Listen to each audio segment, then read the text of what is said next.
Drejtori i Spitalit për Mjekësi Geriatrike, Muhsin Arifi, kuadër i ASH-s, përfundon në pranga në ndyshimin për marrje rishfeti prej 20.000 euro.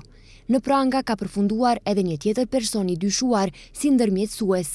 Aksioni i arrestimit është realizuar në koordinim mes Ministrisë për Punë të Brendshme dhe Prokurorisë për Krim të Organizuar. Në aksion të koordinuar të Prokurorisë Themelore Publike për ndjekje të krimit të organizuar dhe korrupsionit dhe Ministrisë për Punë të Brendshme janë arrestuar 2 persona në ndyshime për vepra penale, pranim rishfeti dhe pranim i shpërblimit për ndikim kundërligjor, po veprohet për zbardhje të plotë të rastit, njoftojnë nga Prokuroria Publike.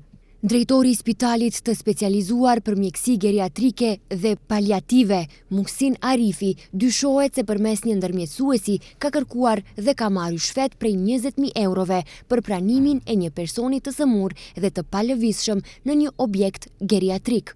Arifi u zgjodh drejtori i Spitalit Geriatrik në korrik të vitit të kaluar, kur në krye të shëndetësisë erdhi Arben Taravari. Paraprakisht kryente funksionin drejtor i Spitalit Psikiatrik. Muhsin Arifi në të njëjtën kohë ka ushtruar edhe detyrën e kreut të degës së ASH-s së Taravarit në Saraj. Rastin e ka konfirmuar edhe Ministria e Punëve të Brendshme. Ndërkohë ka reaguar edhe Ministria e Shëndetësisë në lidhje me arrestimin e drejtorit të klinikës për geriatri dhe mjekësi paliative, i cili dyshohet se u kap duke marrë rishfet.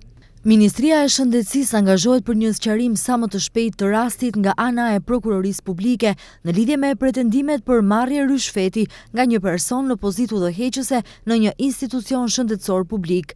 Ministria e Shëndetësisë është në dispozicion nëse kërkohen çfarëdo lloj informacionesh në bazë të detyrës zyrtare.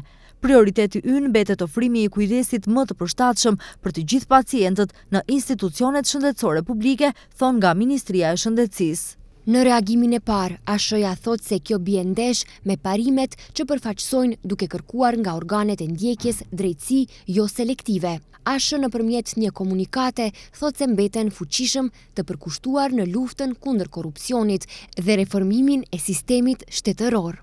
ASH u bën thirrje organeve kompetente shtetërore që në një procedurë të shpejtë dhe efikase të sqarojnë të gjitha rrethanat që kanë të bëjnë me ngjarjen konkrete penale.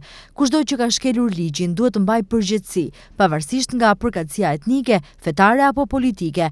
Dhënia e drejtësisë duhet të jetë jo selektive dhe në përputhje me të gjitha mekanizmat dhe vlerat themelore kushtetuese dhe ligjore, ka shkruar Taravari në Facebook. Në klinikën e geriatrisë pranohen pacientë të rritur në gjendje më të rëndë shëndetësore.